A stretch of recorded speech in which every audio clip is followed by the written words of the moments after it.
محفل بزم عرفان کے ناظرین السلام علیکم۔ امام جعفر صادق علیہ السلام نے فرمایا، اے لوگو، جب ربیع الاول کا چاند آسمان پر ظاہر ہو جائے تو فوراً اپنے ہاتھ اٹھا کر ایک بار سورۃ اخلاص اور ایک بار سورۃ کوثر پڑھ کر اپنی دعا اللہ پاک سے مانگ لیں، کیونکہ جو انسان ربیع الاول کی خبر سن کر حضور صلی اللہ علیہ وسلم پر اور آل حضور پر درود بھیجتا ہے اور سورۃ اخلاص اور سورۃ کوثر پڑھ کر اپنی دعا مانگتا ہے تو فرشتے غیب کے دروازے اس انسان کے لیے کھول دیتے ہیں۔ جو کوئی بھی حاجتیں اس کے دل میں موجود ہوتی ہیں اس کو اپنے کندھوں پر اٹھا کر اللہ کی بارگاہ میں لے جاتے ہیں اور اللہ اپنی رحمت سے ان کی دعا فوراً قبول فرما دیتا ہے، کیونکہ اللہ نے اس پاک مہینے کو اپنے محبوب سے منسوب کیا ہے۔ ناظرین، اور جو انسان اس مہینے میں خوش ہوتا ہے، وہ خوش دلی سے دعا مانگتا ہے، تو ایسا ہو ہی نہیں سکتا کہ اللہ پاک اس کی دعا کو قبول نہ کرے۔ ماہ ربیع الاول شریف کی فضیلت و اہمیت۔ اسلامی سال کے تیسرے مہینے کا نام ربیع الاول ہے۔ اسے ربیع النور اور ماہ میلاد النبی کے نام سے بھی یاد کیا جاتا ہے۔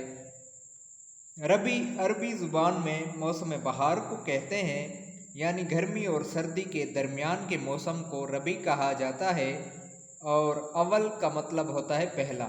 اس اعتبار سے ربیع الاول کے معنی ہیں پہلا موسم بہار۔ مورخین کے مطابق اس مہینے کا نام رکھنے کا مرحلہ جب آیا تو یہ مہینہ فصل ربیع یعنی موسم بہار کی ابتدا میں آیا۔ اس بنا پر اس کا نام ربیع الاول رکھا گیا۔ ناظرین، یہ مہینہ فیوز و برکات کے اعتبار سے افضل ترین مہینہ ہے، کیونکہ یہ وہ مبارک مہینہ ہے جس میں محسن انسانیت باعث تخلیق کائنات حضور صلی اللہ علیہ وسلم نے دنیا میں اپنا قدم رنجا فرمایا۔ آفتاب رسالت طلوع ہوا، دنیا توحید کے نور سے جگمگا گئی اور انسانی تاریخ کے مثالی دور کا آغاز ہوا۔ تاریخ اسلام میں ربیع الاول کا مہینہ ماہ و سال کی پوری تاریخ میں ایک منفرد حیثیت رکھتا ہے۔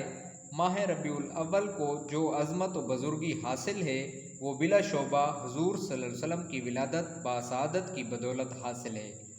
ناظرین، اسی بنا پر اولیاء کرام حضور صلی اللہ علیہ وسلم کی ولادت مبارکہ کو ماہ ربیع الاول کا ایک اہم ترین واقعہ قرار دیتے ہیں، اور اسی مبارک ساتھ کی بدولت اس مہینے کو بہار کے نام سے موسوم کرتے ہیں۔ حضور صلی اللہ علیہ وسلم کی دنیا میں تشریف آوری عالمی تاریخ کے عظیم ترین انقلاب کا سبب ہے، جس کے باعث کائنات کو ایک نئی جہت، ایک نیا موڑ اور فلاح و کامرانی کا ایک نیا دستور عطا کیا گیا۔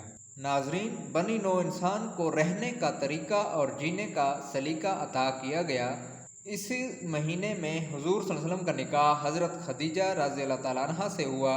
حضور صلی اللہ علیہ وسلم نے مدینہ کی طرف ہجرت فرمائی اور اسی ماہ مبارک میں قباء کے مقام پر پہنچے۔